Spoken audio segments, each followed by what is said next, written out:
వివాదాల వర్మ స్కూల్ నుంచి వచ్చిన మరో controversial movie murder.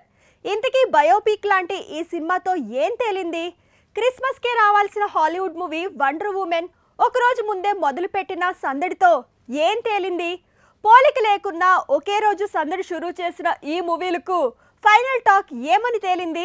Just watch it. Telugu రాష్ట్రాల్లో సంచలనంగా మారిన మిర్యాలగూడ పరువు హత్యల నేపథ్యంలో తెరకెక్కిన మూవీ మర్డర్.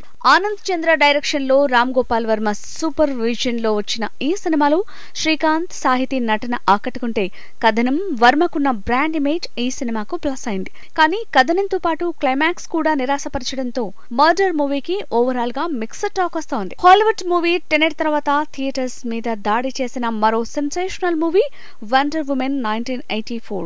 వండర్ ఉమెన్ కి సీక్వెల్ గా వచ్చిన ఈ సినిమా యూకేలో ఈ నెల 16నే రిలీజ్ అయింది.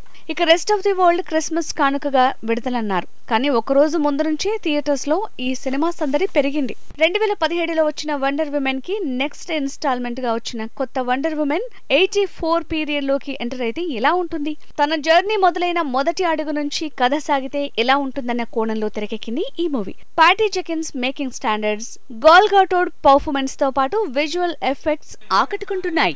కానీ ఫస్ట్ హాఫ్ స్లో నరేషన్ చప్పగా సాగటం మీద మిక్స్డ్ రెస్పాన్స్ వస్తోంది. కానీ సెకండ్ హాఫ్ లో వేగం పెరగడంతో ఓవరాల్ గా వండర్ ఉమెన్ కి పాజిటివ్ రెస్పాన్స్ వస్తోంది.